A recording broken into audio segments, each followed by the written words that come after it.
అందరికీ నమస్కారం. నా పేరు శంకరమద్ది పుల్లారెడ్డి, గ్రామ పంచాయతీ నాగలపాడు, పెన్పాడు మండల్, జిల్లా సూర్యాపేట, నియోజకవర్గం సూర్యాపేట. ప్రస్తుతం ఎమ్మెల్యే జగదీష్ రెడ్డి, ప్రజెంట్ గ్రామ శాఖ అధ్యక్షుడిని, సింగిల్ విండో డైరెక్టర్ని. ప్రస్తుతం నేను బీజేపీ పార్టీ గ్రామ శాఖ అధ్యక్షుడిని. నేను 10th చదివిన సార్. నేను ఇప్పుడు వ్యవసాయం చేస్తున్నా సార్. మేము 10th చదివిన తర్వాత మాకు వ్యవసాయం ఉన్నది. ఇంకా మాకు వ్యవసాయం మీదనే ఉత్సాహం. ఇక్కడ అందుబాటులో చదువులు అనేది మాకు అనేదా, లేకపోతే మాకు ఇంట్రెస్ట్ లేకనా ఇంకా పోలేదు సార్. రాజకీయాలకు రావడము అనేది వ్యవసాయం మీదనే ఉండే సార్. తర్వాత ఏమైంది అని అంటే, ఇక్కడ పార్టీ అనేది సిపిఎం ఉండే. సిపిఎం అంటే మా తమ్ముడు, ఆ తమ్ముడు ఇద్దరు కూడా సిపిఎం అని వాళ్ళనే పోతుంటే, వాళ్ళే తిరుగుతుంటే ఇంకా నేను కూడా దానికే ఓటేసేటోని. నా రాజకీయ గురు అటల్ బిహారీ వాజ్పేయి సార్. అటల్ బిహారీ వాజ్పేయి గొప్పతనం ఏంటంటే, హైదరాబాదు అనే దాన్ని ఇప్పుడు హిందూ అనే మతము అనేది తెలియజేసింది ఆయన. హిందువుల గొప్పతనం అనేది తెలియజేసింది అతను. మనకు వాళ్ళ ముస్లింలకు వచ్చిన బాయిగా ఉన్న వాళ్ళు మనకు గొడవలు ఎట్లా వచ్చినాయి అనేది తెలియజేసిన గొప్ప అతను.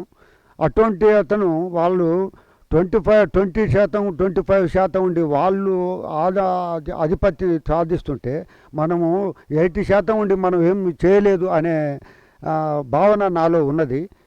మనం ఎందుకు ఇంత వెనకబడి ఉన్నామనే ఆలోచన కూడా ఉన్నది. అప్పటి నుంచి ఇక్కడ కాకపోతే మన ఈ సూర్యాపేట, నల్గొండ జిల్లాల మన బీజేపీ అనేది లేదు సార్. అటల్ బిహారీ వాజ్పేయి ఉన్న కాడి నుంచి ఆయన అంటే నాకు అభిమానం, ప్రేమ.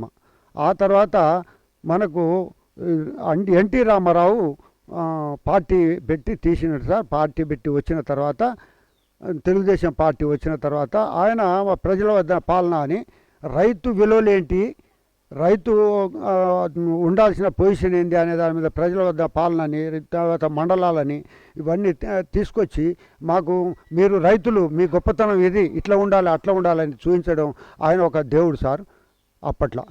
సరే, ఆ తర్వాత మా కాడ అది లేదు చేయబట్టి ఈయన దేవుడు, ఈయన మంచిగా పరిపాలన కూడా మంచిగా ఉన్నది.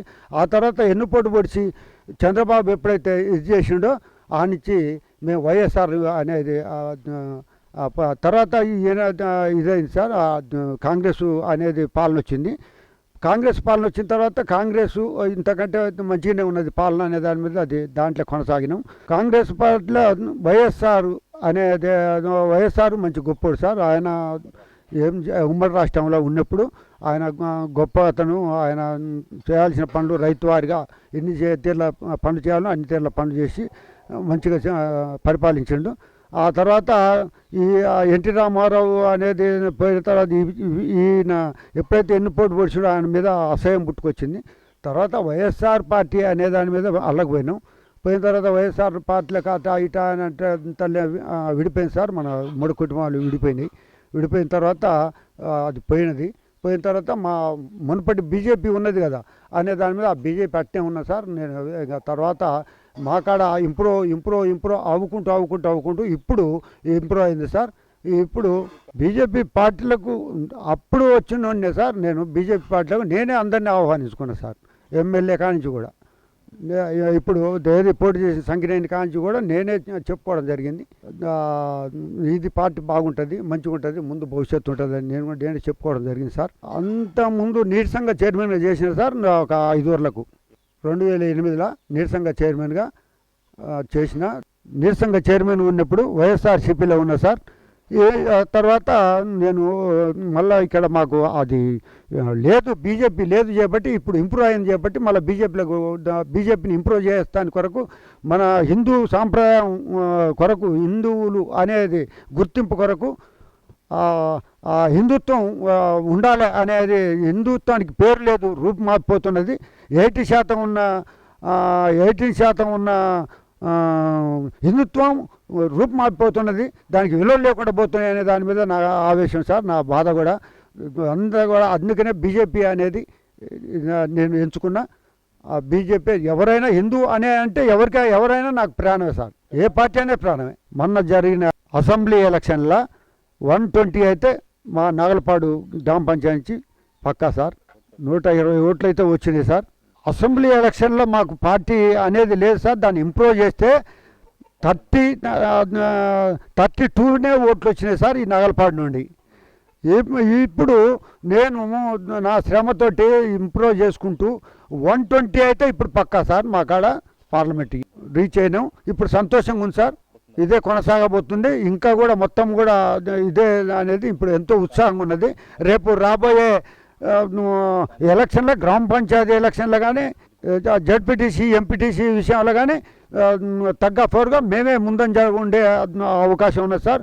నాకు ఎన్నో ఫోన్లు వస్తూ ఉన్నాయి, ఎక్కడిక్కడి నుంచి ఫోన్లు వస్తూ ఉన్నాయి. మీరు ఉండాలి సార్, మీతో మీ సలహా కావాలనే దాని మీద అడుగుతూ ఉన్నారు. అందరికీ నేను చెప్తున్నా సార్, సలహా చెప్తున్నా. ఓకే అని సార్. నేను సర్పంచ్గా నేను కావాలనుకొని కోరుకుంటే నేను ఎంతసేపు ఉన్న అభివృద్ధి అనేది ఇప్పుడు అధికారంలో ఉన్న అభివృద్ధి కొరకు కోరుకుంటూనే సార్.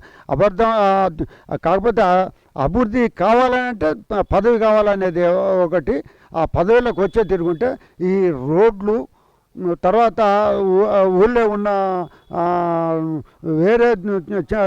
వేరే భూ తగాదాలు, మౌలిక సదుపాయాలు ఎక్కడైతే నీరు నిలబడి ఇబ్బందులు కొట్లాటలు ఎటువంటివన్నీ చేస్తూ ఉన్నా సార్. అటువంటివి చేయాలని అంటే నాకు ఒక అధికారం ఉంటే అన్నీ కూడా చేయగలుగుతా. ఇప్పటికైనా నేను అదే పనిలో ఉన్నా, చేస్తూ ఉన్నా, చెప్పుకుంటూ పోతా ఉన్నా. ఇప్పుడు ప్రజాసేవలనే కొనసాగుతున్నా. రానున్న గ్రామ పంచాయతీ ఎన్నికల్లో నాకు కాక అధికారం ఇచ్చే తిరుగుంటే మా పార్టీ నుంచి అవకాశం ఇస్తే ఖచ్చితంగా నేను పోటీ చేస్తా, గెలుస్తా. సర్పంచ్గా ప్రజాసేవ చేస్తా. ప్రజాసేవలనే ఉంటా సార్. నేను వ్యవసాయం కూడా మానుకుంటున్నా. నాకు వ్యవసాయంతో కూడా పని లేదు. ప్రధానంగా వ్యవసాయం చేసిన ఇప్పుడు నుంచి వ్యవసాయం కాదు, నేను కొనసాగేదే రాజకీయంలో. ఈ బీజేపీ పార్టీల ప్రజా సమస్యల పట్ల, మా గ్రామ పంచాయతీ పట్ల నాకు అంతులేని ప్రేమ, అభిమానం ఉన్నది. తప్పకుండా నేను సర్పంచ్గా మా పార్టీ తరఫున పోటీ చేసి మా గ్రామము నాది ఆ పార్టీ ఈ పార్టీ అనుకుంటా అందరికీ కూడా ప్రజాసేవ చేస్తానని అందరికీ నమస్కారం.